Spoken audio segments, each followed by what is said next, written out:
cashews, முந்திரி, பாதாம், berries, dates, பேரிச்சம்பழம், ரேசின்ஸ், உலர் திராட்சை, 5 ஸ்பைசஸ், ஏலக்காய், கிராம்பு, பட்டை, ஜாதிக்காய், இதோட பவுடர், இஞ்சி, ப்ரிசர்வ் இஞ்சி, அதை பவுடர் பண்ணி வச்சிருக்கிறது, 60 கிராம் அளவுக்கு மைதா, 100 கிராம் அளவுக்கு சுகர், 2 முட்டை, ஒரு ஆரஞ்சோட juice, vanilla essence, baking powder, baking soda, 100 gram butter. சர்க்கரையை வந்து மிக்ஸி ஜாரில் போட்டு பொடி பண்ணி எடுத்துருவோம். அதோட பட்டை, ஏலக்காய், மிளகு, கிராம்பு எல்லாம் ஒரு சின்ன பீஸு, ஜாதிக்காய் எல்லாம் போட்டு பொடி பண்ணி எடுத்துடலாம். சுகரில் வந்து பாதி அளவுக்கு சுகரை வந்து பேனில் போட்டு கேரமல் பண்ணி எடுத்துடுவோம். மெல்ட் ஆகட்டும்.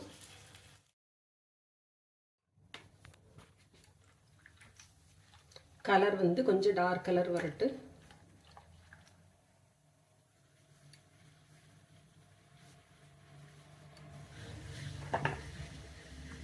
இப்போ இதில் வந்து கொஞ்சமாக தண்ணி சேர்த்துடலாம்.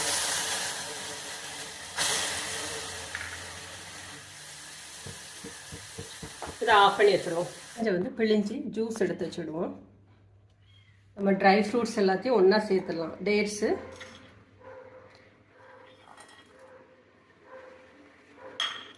இதோட ஆரஞ்சு ஜூஸு, இஞ்சி, கேரமல் வந்து சூடாறிட்டு இப்போ அதுவும் சேர்த்துடலாம்.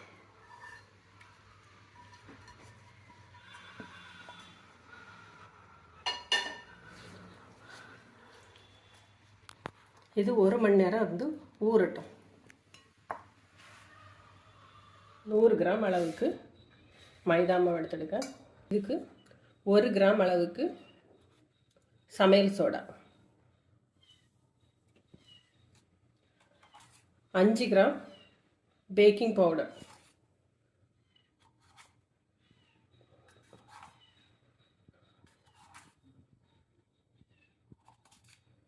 5 கிராம் அளவுக்கு பேக்கிங் பவுடர், 1 கிராம் அளவு ஸ்பூனு. நல்லா கலந்து எடுத்துக்கிடலாம். 2 வாட்டி அரைச்சிருங்க. பொடி பண்ணி வச்சுக்கிற சர்க்கரை, 125 கிராம் அளவுக்கு பட்டர் சேர்த்துடுங்க.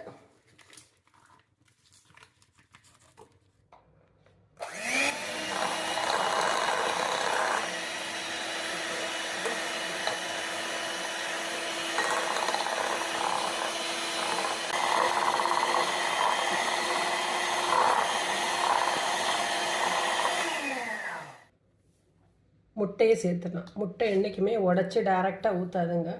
முட்டை கெட்டு போச்சுன்னா மொத்தமாக வீணாக போயிடும். ஒரு முட்டையும் உடச்சி ஊற்று. 2வது முட்டையும் ஆட் பண்ணிடலாம்.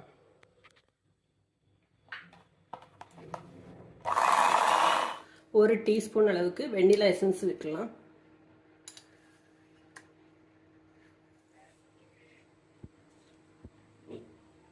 ஃப்ரூட்ஸ் வந்து ரெடி பண்ணி வச்சுக்கிறோம். ஒரு 2 மணி நேரம் ஊறிட்டு பாருங்கள், அதோட சுகர் ஜூஸ் எல்லாமே அப்சர்வ் ஆயிடுச்சு. இதையும் இதோட சேர்த்துடலாம்.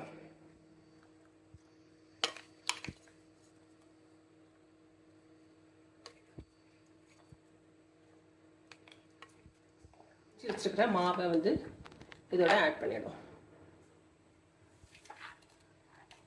மொத்தமாக தட்டாதுங்க.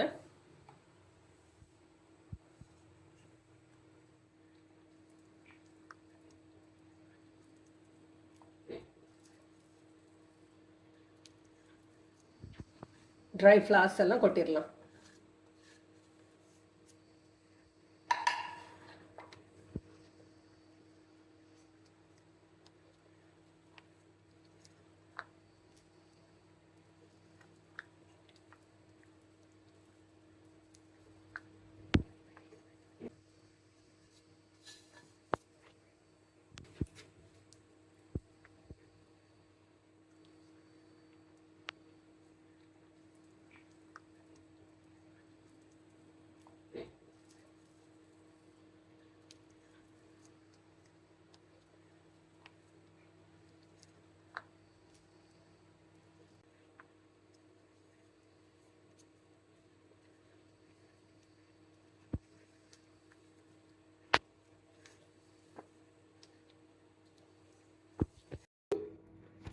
அவல் செட் பண்ணுறதுக்காக பேக்கிங் ட்ரேயில் வந்து கொட்டிடலாம்.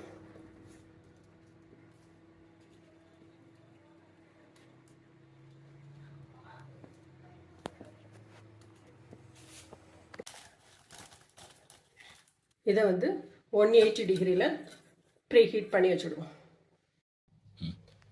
180 டிகிரியில் ஃபஸ்ட்டு வந்து அவனை வந்து ப்ரீ ஹீட் பண்ணிடலாம். 80 டிகிரியில் வந்து ஒரு 40 மினிட்ஸ் வைப்போம். அதுக்கப்புறம் செக் பண்ணி பார்த்துட்டு டைமிங் கூடுதாவோ குறையாவோ வச்சுடலாம். 20 நிமிஷம் ஆயிடுச்சு. இப்போ வந்து கேரமல் மீதி இருக்கதை போட்டால் அது ட்ரை ஆகாமல் சாஃப்டாக இருக்கும். மறுபடியும் வந்து 20 நிமிஷம் வச்சு எடுத்துடலாம்.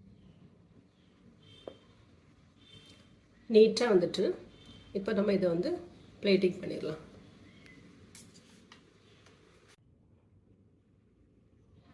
கேக் வந்து ரெடி ஆயிடுச்சு. இதே மாதிரி நீங்கள்